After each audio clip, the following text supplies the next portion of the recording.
cái này sai cái cá chiều nó tắt vào nó xong nó cứ hạt to sập kéo nó nó đây ngồi ở đây ủ tay với ngồi đây này sao ở chỗ nào đấy chả này chỉ 5 năm nữa là xong chị kia xem chị tôi không khai thế này đây là sập tí nó to tiệt tiền tiền nó chỉ để tiệt vật tạo rồi xe tiệt tiền cố nốt mấy năm thôi chập lớn đấy là nhà con chỉ hậu sữa chỉ hậu tệ điều giống ta lúc đấy thì lại cho hút sao mà thân thân tiệp thôi đó chị sao không mà siết chập rồi không phải to sập kéo nó chết thuê rồi mà tôi tao thích thay nó tôi sẽ lúc tôi thằng này sao sống tôi xin chỉ mình bảo mình mà ít tuổi ớt cái gì đòi người thì lúc này vừa ăn cái cát cả nhìn thấy kem toàn kem nó cứ chạy liên tục nhìn thấy bắp sắp bơ toàn nhìn thấy coca tôi mua coca chết tiệt điều có cái tính đấy nhá trong sapa nhất thì cũng là lúc à chế đây là nhiều lúc em nhất định không mua mà để cho nó đỡ mình phải tặng nó quen mình là nó sẽ thế hả chỉ cần thấy anh Du chơi gì phát là đòi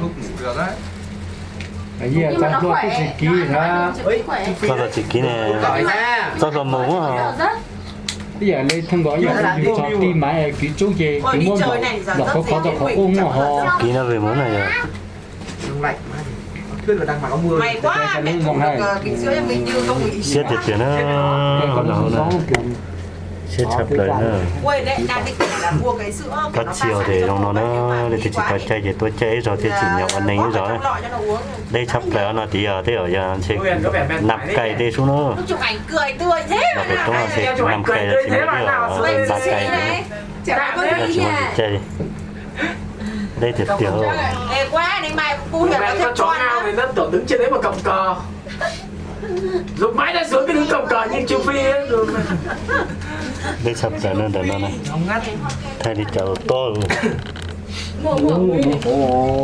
hoa thì tiền nào rồi bên dưới hoa gì đẹp thế hoa rừng hoa nên gì giờ tao xin khai đi ha để trong tròn đông đi ra đó chỉ là nó chỉ cá sen thì chả sợ cái gì sắp ba đi ta cứ điệu rồi chơi một chạy cục tốt thì có chuyện lo thì giờ mình liên nha họ mình liên mà mình đâu rồi ảnh với màu cái con này là để phút con này đây trong một loại chơi đó nữa anh em mở cửa sổ cho mát đúng rồi quản lý trong là còn quên gì ủ tay bây giờ chỉ muốn đi vào phòng mẹ ăn ra mẹ lên vào phòng ngủ cho anh em đi chơi xem có ở nhà xem có chịu được không thì mẹ mình cái lại đang ở đâu đấy về mà về con thì tôi này thì tôi này bỏ cái cái đấy nhỉ bây giờ đỡ rồi đi đây cái xuống hoa gì đây nhỉ hoa tím tím này nhiều trên này cả năng có 5 cái trắng ấy bỏ khẩu trang to như này nó là bạch tuyết bạch tuyết thời nay gì đây thì tiền này không như bạch tuyết ở Phan Xi Păng ở Bà Xã bạch tuyết bây giờ khả năng vẫn tầm 3 triệu mày bắt là mày bán cho tầm 5,5 triệu chuyện nó sẽ bán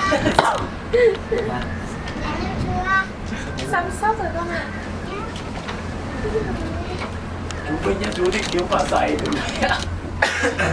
đây này cái cục xăng này mình nhìn này cái xu có vẻ gan dạ quá nhỉ còn đây tưởng chuyện nữa tao cái giá nó đã giá chính cười rồi tao xinh cười rồi ngủ mà quánh xúc xích chiếc wow chuyện tuyệt ta đến nơi hay là tao xinh cười luôn đây là tôi chọn đời này đội nó bảo dưỡng cái này có việc mẹ vất vả nhỉ mới thế à nó chỉ mấy nửa kiểu để thổi chơi chỉ thổi chơi lúc đấy lịch không chỉ tôi đấy rồi tại hắn lính là đã mua thì nó chỉnh cho đấy sắp lên rồi thì nó chế nào nó chế gì lúc bơ thì tôi đã thổi thì nó nhưng mà đi lên cái này hả tôi này sẽ các mẹ xem có mối nào bị đấy không không sao nó đứng ở kia nó quay này nó phải giò ấy nó đứng ở nhà nó quay về lái và giờ đây đầu sắp vào đấy sắp bây giờ phải là tiếp theo cam mà nó kiểu nó quay đến rồi cái cắt chiều này cái tiền rồi giò cái điểm nào mà giò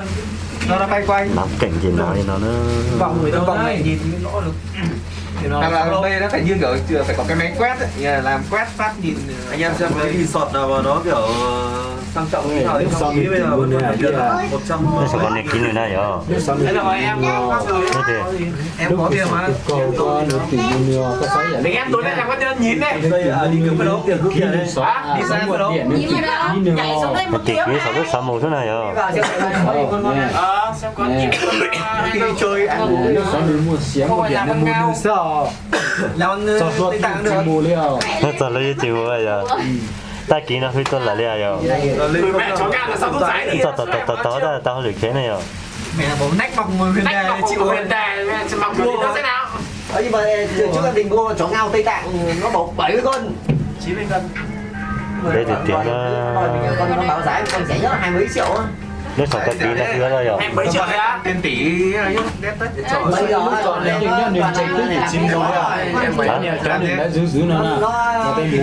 cho nên giữ cái chim mồ này nó bao kinh gì ta có thấy chọt luôn à chọt luôn nó đã kỹ mà có thấy à chọt luôn nó đã kỹ à Kheo mình như rồi. chọt luôn nó đã kỹ à mặt xương này chọt luôn nó đã mồ có sẽ ăn tê lúc có sống mà Mai nên em kín về được thế nha nó kêu dài. sống mà nếu như chỉ như sao thì nó phi tua đó mới như vậy à. Mà rất thoáng. mở Mở làm gì? Đưa nước kìa đấy. Chưa. còn nó trong cái thực thể là nó Chắc chắn không phải là sumo rồi. Chắc là sumo rồi. cái chế tạo ra nhìn Đấy thì mẹ chó ngang yếu quần mẹ rồi tao mày đó. Vẫn đổi. đây cái giá gì này rồi chế phát điểm số à chế phát điểm số đó Như ơi. cái điện tôi cho phụ nữ na chơi nhỏ Bố ơi. Đây, hay định chui vào cái khe đấy. chắc tấn từ bây xuống dưới có ghê phết đấy nhỉ. Cháu xuống rồi rồi gì ca cái gì? Bố. Nhìn thấy ca cái gì? Chắc là cái gì? Vàng cái gì? Nhìn cái nồi mai là lâu. Và ca vàng cái gì? Ơi nhưng một này, 2 chậm này. 2 chậm nữa. các bác chửi cho kế Đừng có các bác chửi từng trên nữa Trong cái gì? toàn bộ từng trên nữa cái sẽ cho từng trên tới luôn đi tôi biết mà ra tiếng thì nó ôi thân trên đã kìa trên đã cho nên nhiều phong hậu đi rồi cái đấy cái tôi không nữa Con đợi bố một cái nha, xong rồi nói chuyện tiếp. còn nào to thì tiền 30 người bằng Con bảo 2 tiền. cân. Đi chậm. 250 cân. Không. Cái này con cục đỏ được bao nhiêu rồi ạ? Chắc bố. 1, 2, 3, Chạy là xếp sáu, bảy. bố. Đúng rồi. 30 người. Chạy á. Tôi chưa nhảy để đeo cái này vào phát. rất sợ trời đó chỉ tao hết 2.000. Đâu gai kìa. Lâu mới đến. to chặt lại Con đi đường. Thử đấy. Kể cả xuống dưới đến rừng không thì đeo thì làm sao? Dưới dưới nắng có to quá nhỉ? đồ sapa nhá bơ tí nữa để chụp Nói lại là sợ. Sắm quá to. cái ta không chế chỉ tao gì một chế đâu lọc để mua lỏng nữa Như ở Campuchia. Cái gì? Ủa luôn ra làm cái gì? Trang hỏi xem phải người nhà đâu. Riêng người Nhật là chỉ cần nhìn qua cách ăn mặc là biết. Cái đi chi Người qua. Nhật với cả người Trung á, ăn mặc khác nhau lắm. Ơi rồi. Họ gọn gàng chỉ chu mình nét chắc là cái cây cao thành cái cao kia. Miền Trung nữa. Nhìn rách dưới như chó ngao này chắc nhìn phát Việt Nam mà đúng Việt Nam Việt mà. Nam Cái loại trẻ trâu này không lớn được. Rách dưới này chỉ cái nào? Trẻ trâu này chỉ kiếm Việt Nam thôi, không kiếm ở đâu hết. Rồi đó. Rồi đó. Kiểu Cái này ai còn mặc quần rách đấy. Còn kiểu trẻ trâu mà còn phải da dày thì có huyền đèn nách ấy thì chỉ có ở Việt Nam mới không có hết. như em như chó ngao ấy là sao mà cho tiền thôi em chắc gì Lại còn bỏ cả cưới bạn thân như mẹ ở kia bạn thân nhờ rồi. Bỏ. Hối hận không? Bao nhiêu thằng nữa cả. Mai nào mới ấy mà, chiều mai đấy bắt đầu, chiều mai với sáng chủ nhật. Nhưng mà lẽ ra là bạn thân là mình phải ở nhà mình chuẩn bị trước đó. Đi nữa, cái khu này. thân có chỉ có thân hai người ấy lo sải chế để cho nó dùng ra để cho họ cái bạn chỉ có làm tự tin hơn này đấy nha. Tự tin hơn này nha, lúc đi có vẻ con giò thế. Chắc là đói ăn bằng mua xong mà. Ai xà, lúc ấy nhìn thấy cái gì gió rén lắm. Đây thì kết thúc của đó. Kết thúc của bây giờ đồng kia phải cái nó rất rồi. Còn đó trên đó rồi. sắp bao nhiêu tỷ lô bây giờ Em tí này quay về nhà. các bạn sẵn đấy tiền chế đủ Suốt của những trả lúc đời. đồng chí là chị Giang tập phải còn Cái chút nữa ra. Anh biết chưa? Có thể suốt của. chẳng thế à này thì chị chẳng người ta sẽ rồi đấy à Đây nhà ta ở đây này. Ở bên nước chữ Bé mà. Cái kia là bé mà. Đấy là BKC. Cái quả nhà này không phải là cái con mưa đâu rồi. giật giỏ nó giá là ít tỷ ấy để tính ở bể trời nữa Đấy, dạ mình như nó biết xếp ấy. Ui dồi nó giỏi thế. Mano, mình đây đây Mano giỏi quá. Mano giỏi thế. Đại cào rất là nguyên hồn này. Nhưng mà cái xếp của ta ra phải để biết tôi. giờ từ với tôi à Đốn lịch tôi lợi tiểu. toàn trong Sapa đó Sapa nhất tiếng bây giờ mình chỉ được bể lúc chế để bỏ bể trong bể nữa lúc khó thì nó phải cho do giống mà. Cái người sơn cướp ấy, Đó mọi người nhớ ra. là người Việt Nam này. Có nào lấy của trâu do giống mà. đây cho chế đi chín trang hành bỏ trái Trên kia có phái võ đang kìa. Phái võ đang này ở trên núi đừng Lương có Công hành ấy. này ta sẽ thay đổi sai cái Ở trên đỉnh Phan Ngồi trên đấy luyện công không? Luyện bay lúc nào nhập lại nó đâu của thì lúc khó chế đu thì Xuống núi. Sapa nổi tiếng nhất Việt Nam Không thích nào xuống này ù tai thế nhỉ? Mấy hết rồi. là nó một bể lòng cái ở chiều xuống Lúc lên đánh trả chiều chiều Thôi giờ bịt mũi vào thở ra được mà. có tiền như giống còn tới được sản đấy chứ mấy tuổi nhỏ học rồi chẳng mới tới lúc tôi không ấy nè ra tát rồi. Lửa một vào đây em ủng hộ ít cho.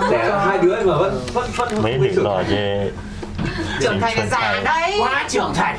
hai làm bố ở hai thằng con này vẫn thấy như một thằng trẻ trâu. Không gì khác. Đúng là nhiều lúc em nói thế nhưng mà cháu Thế em nói thật với thần lửa thế bây giờ có phải Tôi nó mình nước bọt là nước bọt tai không ăn làm gì mà bảo cho nên phải em ủng hộ thần lửa giờ một ít. nó giờ đấy cứng cái một Thì thần lửa nuốt cho nó nhanh như cho nó đỡ hẳn đi thế có sai gì không?